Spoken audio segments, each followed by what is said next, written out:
you ready to learn about elephants? Elephants are very big animals.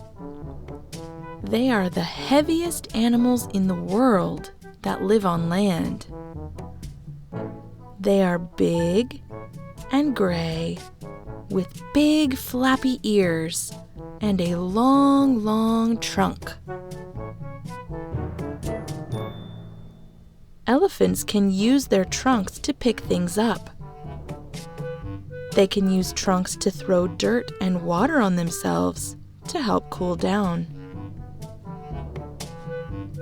They can use them to pick up water to drink. They can even use them to pick up food to eat.